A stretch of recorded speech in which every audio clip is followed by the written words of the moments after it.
टीएपीएफएससी 2025 का जो test series होगा, टेस्ट सीरीज के संबंध में बहुत सारे कैंडिडेट्स थे जिनके क्वेश्चंस, क्वेरी, डाउट्स थे. So in this video, I will discuss about detailed schedule and what all I will provide. Test एक इम्पॉर्टेंट पार्ट है कि आप खुद से एनालाइज कर सकते हो, खुद से देख सकते हो कि इसकी क्या इंपॉर्टेंस है. टेस्ट का ये मतलब होता है कि आप मिस्टेक्स करो, लर्न करो. कुछ न्यू क्वेश्चंस आपको मिलते हैं, प्लस आपको ये एहसास होता है कि हम कहाँ स्टैंड कर रहे हैं. आप जान रहे हो कि यूपीएससी की अनप्रेडिक्टेबिलिटी बहुत ज्यादा है. आपने ऑलरेडी देखा हुआ है कि वेरिएशन बहुत ज्यादा होते हैं.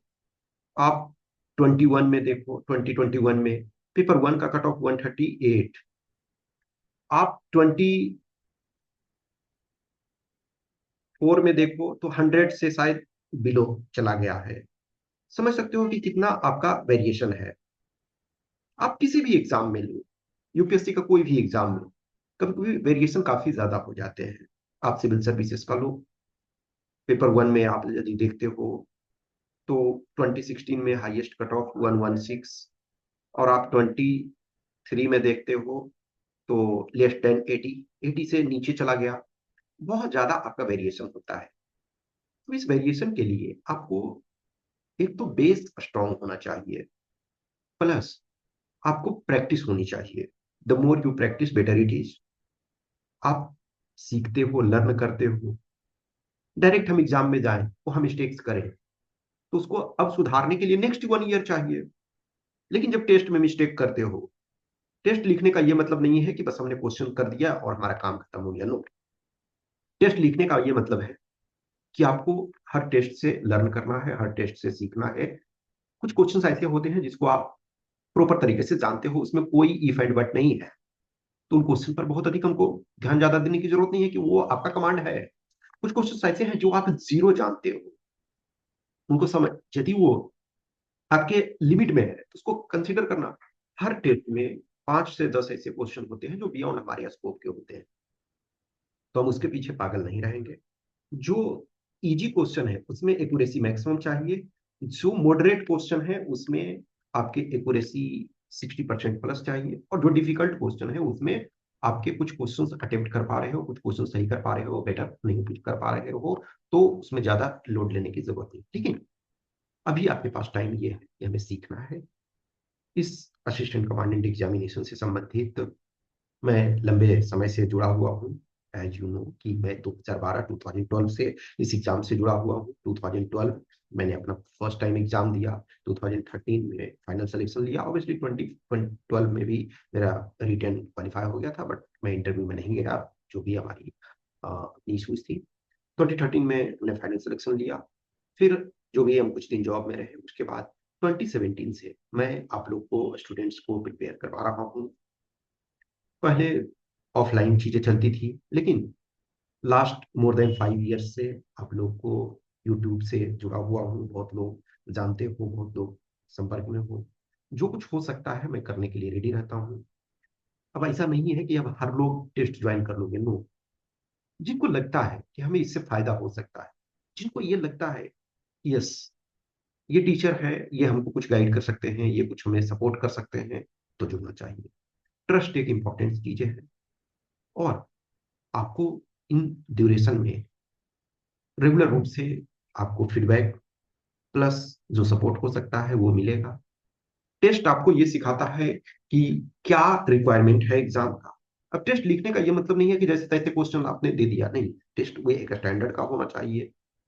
कभी भी ऐसा आपको, जो भी टेस्ट हमारे दोगे तो ऐसा आपको नहीं लगेगा कभी कि हम एकदम बहुत पूरे क्वेश्चंस कर ले रहे हैं. कभी ये भी नहीं लगेगा कि हम कुछ भी नहीं कर रहे हैं. यदि आपके, हमने ऑलरेडी देखा कि जो, यदि आपके 95 से लेकर के और 138 के बीच में कट ऑफ जा रहा है, और आप टेस्ट में 110 से लेकर के और 160 के आसपास ला रहे हो, इसका मतलब है कि आपका राइट चल रहा है. लेकिन यदि किसी टेस्ट में रेगुलर रूप से आप 200 प्लस ला ले आ रहे हो, तो या तो आप एकदम एक्सेलेंट हो. एक्सेप्शन वो ऐसे एक दो कैंडिडेट, 5 कैंडिडेट होते हैं यदि 200 प्लस ले आ रहे हैं. यदि रेगुलर रूप से मैक्स बहुत सारे कैंडिडेट 200 प्लस ला रहे हैं, इसका मतलब है कि वो टेस्ट सीरीज बहुत इजी बनाया जा रहा, बहुत लेवल का। लेकिन यदि आप 50 मार्क्स ही ला रहे हो तो दो चीजें हैं, या तो एक तो आपका प्रिपरेशन बहुत खराब है, लेकिन मैक्सिमम लोग यदि 50 ला रहे हैं इसका मतलब ये वो टेस्ट बहुत ज्यादा टफ है। तो टेस्ट वो होना चाहिए जिसमें आपके रेंज में मार्क्स आने चाहिए, कि यदि आप वेल प्रिपेयर्ड हो, अच्छे ढंग से प्रिपेयर हो, तो आपको किसी टेस्ट में 100 आ रहा है, किसी में 120 आ रहा है, किसी में 130 हो सकता है, किसी में 160 भी आ सकता है। तो वो उस टाइप के चीजों को मैं करने की कोशिश करता हूँ। माई ऑन एक्सपीरियंस, मैं एकेडमिक से ही जुड़ा हूँ, मेरा एक पैशन है टीचिंग या खुद अपना पढ़ना। तो देखोगे मैं उसके बाद भी कई सब्जेक्ट्स में मास्टर, नेट, जेआरएफ, ये सारे तो ये मैं अपना करता रहता हूँ। मुझे भी लर्निंग का शौक है, बहुत सारी चीजें मैं खुद सीखता रहता हूँ, और आप लोग से भी बहुत सारी चीजें सीखता हूँ। तो जो टेस्ट स्टार्ट होगा वो 2 फेब से स्टार्ट होगा, 2 फरवरी 2025 से। तो लास्ट टाइम फॉर एग्जाम्पल हमने 28 जनवरी से स्टार्ट किया था, और तो ये हर साल थोड़े थोड़े ये करके, तो मैं 2 फरवरी से, देखो इसके पहले यदि मैं ये इसके पहले वाला संडे देखा जाए तो 26 जनवरी था। तो 26 जनवरी पहले मुझे लगा था कि चूंकि लास्ट टाइम मैंने 28 जनवरी से, तो उस आधार पे मुझे तो 26 जनवरी से करना चाहिए था, लेकिन 26 जनवरी आप जानते हो इंडिया में रिपब्लिक डे सेलिब्रेट किया जाता है, तो इस वजह से मैंने इसको 2 फरवरी कर दिया। तो 2 फरवरी से आपका चलेगा। टोटल नंबर ऑफ टेस्ट जो होंगे वो 13 होंगे बोथ पेपर में, यानी 13 पेपर 1, 13 पेपर 2। और ऑल टेस्ट जो होंगे फुल लेंथ होंगे, ये मैं ऑलरेडी बता रहा हूँ कि फुल लेंथ टेस्ट होंगे, सारे टेस्ट जो होंगे फुल लेंथ होंगे। ठीक है। Medium both English and Hindi, जैसे आपका एक्चुअल ओरिजिनल टेस्ट में होता है। पेपर 1 में दोनों में आपका क्वेश्चन जो है हिंदी में भी रह रहा, इंग्लिश में भी रह रहा है। और पेपर 2 में जो है, जो फर्स्ट क्वेश्चन है, क्वेश्चन नंबर 1 जिसमें ऐसे लिखना है, वो हिंदी और इंग्लिश दोनों में रहता है, तो वैसे ही रहेगा। और बाकी जो कंपोनेंट होते हैं 120 मार्क्स के जो कंपोनेंट है, वो ओनली इंग्लिश में है, तो आपके इंग्लिश में ओनली मिलेंगे। तो एक ये होगा, यानी थोड़ा 13 टोटल टेस्ट होंगे दोनों पेपर में। 13 पेपर 1 और 13 पेपर 2, 13 1 में और 2 दोनों में 13 टेस्ट होंगे। पेपर 1 जो है वो ऑब्वियसली, पेपर 1 जो है मेनली आपका सेल्फ इवेल्युएशन का है, लेकिन उसमें मैं वीडियो सॉल्यूशंस आपको प्रोवाइड कराऊंगा, और आपको जो भी है आप उस वीडियो में देखोगे। और कुछ क्वेश्चंस क्यूरी डाउट होगा तो रेगुलर आप टच में रहोगे। देखो मेरे लिए ये होता है कि लिमिटेड कैंडिडेट्स जुड़े, लेकिन जिनको मैं टाइम दे सकूं, जिनको मैं, और पेपर 2 में आपका डिटेल फीडबैक मिलेगा। पेपर 2 में चूंकि मैनुअल रूप से आपको प्रॉपर कॉपी चेक करना, पेपर 1 में क्या है, आपको आंसर की पहले मैंने दिया, आपने अपना चेक कर लिया इतने आ रहे हैं, फिर आपको उसने एनालिसिस किया, फिर उसके बाद आप उसके वीडियोज देखोगे या जो क्वेश्चन की भी डाउट होगा। और प्लस सैंपल सॉल्यूशंस मैं प्रोवाइड करने की कोशिश करूंगा मैक्सिमम पार्ट के, जो इंग्लिश और हिंदी दोनों में। और personal attention to every student, that's the thing, क्योंकि मेरे लिए ये नहीं है। देखो एक चीज ध्यान रखना, पेपर 1 में तो है यदि आप उसको ऑनलाइन कर दो तो जितने मर्जी ले सकते हैं, लेकिन at the end of the day यदि मैं हर कैंडिडेट को थोड़ा टाइम देता हूँ तो यह पॉसिबल नहीं होता। लेकिन पेपर 2 में स्पेसिफिकली होता है कि आपको एवरी जो कैंडिडेट्स हैं उनको पर्सनल अटेंशन प्रॉपर चाहिए। ये जो आपके शेड्यूल है, तो फर्स्ट टेस्ट जो आपका, यानी दोनों टेस्ट जैसे आपका एक्चुअल एग्जाम में होता वैसे ही, तो 2 फरवरी को फर्स्ट टेस्ट, फिर 16 फरवरी को सेकेंड टेस्ट, ठीक है, फिर 2 मार्च, फिर आपका 16 मार्च, फिर आपका 30 मार्च, फिर आपका 20 अप्रैल, फिर आपका 4 में, फिर 18 में, फिर आपका 1 जून, 15 जून, फिर 29 जून, फिर आपका 13 जुलाई और 23 जुलाई। अब ये देखो, 13 जुलाई के बाद 23 जुलाई, ये मैं इस वजह से रख रहा हूँ कि क्योंकि आपका ये 3 अगस्त को एग्जाम होगा, तो थोड़ा सा आपको टाइम ये मिलना चाहिए। अब देखोगे कि इसमें थोड़ा सा गैप है, ये इसमें और अदरवाइज देखा जाए तो 14 डेज, एवरी 14 डेज पे है। लेकिन यहाँ देखोगे कि आपका 3 वीक्स है। ये इस कारण से है कि 13 अप्रैल को सीडीएस का है, तो बहुत सारे कैंडिडेट जो असिस्टेंट कमांडेंट का एग्जाम देते हैं वो आपके सीडीएस के भी एग्जाम देते हैं, तो इस वजह से मैंने रखा है। और अदरवाइज सारी चीजों को उस ढंग से, अब एक्सेप्शनल केसेस में चेंजेस हो सकते हैं थोड़े, लेकिन ये मोटे तौर पे मैक्सिमम ये आप मान करके चलो, एक्सेप्शनल केसेस यदि आएंगे तभी किसी टाइम चेंज हो सकता है, अदरवाइज यही शेड्यूल रहेगा। तो ये आपके पूरे रहेंगे। अब जो देखो प्राइस है, तो पेपर वन ये मैं देखो 2-3 साल से ऐसा है, मैं प्राइस नहीं बढ़ा रहा हूँ। और ये जो भी, तो आपके पेपर वन में 150 पर टेस्ट, और पेपर टू जो है 500 पर टेस्ट। मैं ये कोई प्राइस नहीं बढ़ा रहा हूँ, सेम है। क्योंकि देखो ये इंडिविजुअल कैंडिडेट को टाइम देता हूँ, इंडिविजुअल कैंडिडेट पे मैं टाइम देता हूँ। अब जस्ट इमेजिन करो, पेपर टू का एक स्टूडेंट को एक कॉपी चेक करने में मिनिमम में 2 आवर्स का टाइम लगता है। फिर मैं पर्सनल रूप से कैंडिडेट्स के कुछ क्वेश्चंस क्यूरी रहते हैं, तो यानी कि एक टेस्ट में आप 2 से 3 घंटे का टाइम दो, तो आपको कॉस्ट पे करना पड़ेगा। सिर्फ मेयर मार्क्स बैठा देना वो बहुत आसान होती है। कहीं भी आप देखोगे, मैं ऐसा नहीं है मैं कह रहा हूँ कि आपको ज्वाइन ही करने चाहिए।